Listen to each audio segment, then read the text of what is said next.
I'm Melissa. And what's up? I'm Possum, and welcome to the Rock Recap, where we unload on the week's wackiest music news headlines. Well, the Osbournes' Hollywood Hills home that was made famous in their MTV reality show, you remember that, Poss, it's now switching hands with Christina Aguilera, who is picking up the place for $10.9 million. Wow. Ozzy says, quote, "The house holds bad memories for me because it reminds me of the terrible time Sharon got cancer and of times when me and the kids were doped out of our minds. So we've sold it off to Christina and we're moving to a new place in a gated community." Now, I've got a question for you. Don't people move to gated communities to keep people like the Osbournes out? Most definitely. But I also heard that Ozzy is sick of Beverly Hills. He wants to move back to England. He's done with the whole America thing. You know, I mean, I don't think those are necessarily bad memories. He became a reality superstar in that house. Although, you know, all the drugs he was doing, I don't think he has much of a memory anyway, so... And why would Christina want the house? The kids trashed that place, I know, right? And everyone, it's on every star map in America, so I don't know. Okay, a few weeks back, we told you the story about Jack White blasting a Chicago radio station for leaking the new White Stripes album, Icky Thump. White has now come forward with an explanation saying, quote, "Jack White, the singer and songwriter, isn't reacting to you. It's the president of Third Man Records, our record label. I'm not screaming and yelling at anybody. They reacted like I called up and threatened to burn down the building or something, for God's sake."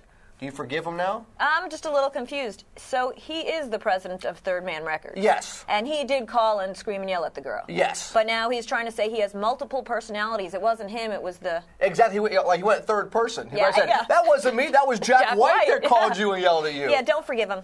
You know my take on this. I think it's bad to delete the entire record, but you know what?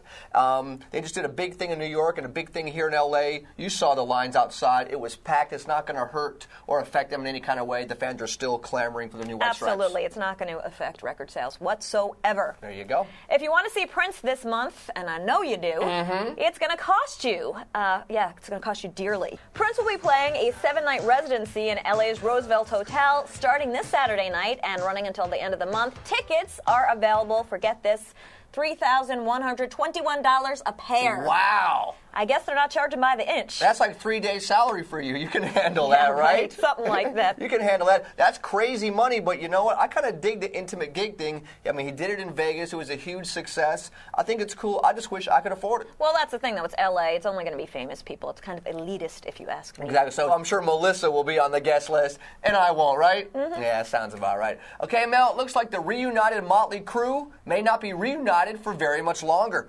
The band filed a lawsuit against Tommy Lee's manager, Carl Stubner, this week, claiming Stubner forced Lee to engage in bad career moves that cost Tommy his reputation and, more importantly, cost the Crue millions of dollars.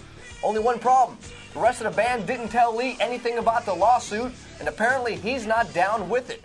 So, Mel, I gotta ask, will this spell the end of the Crue? Absolutely. I mean, first of all, there's some resentment there, obviously, that he was doing shows like Tommy Lee Went to College and Supernova. And the fact that they didn't even consult him about this lawsuit. How do you sue somebody as a band and then don't tell? You know, I mean, they didn't even tell him. He was like completely blindsided by this. And it really sucks because the Dirt movie, the Motley Crue movie, is going to come out next year, and they're going to do a big album and another tour, and Tommy's going to probably say, F you, it's over now. That's it for this week's Rock Recap. Be sure to check back next Friday to get caught up on the week's music news and headlines. Right here? Right here. Right here.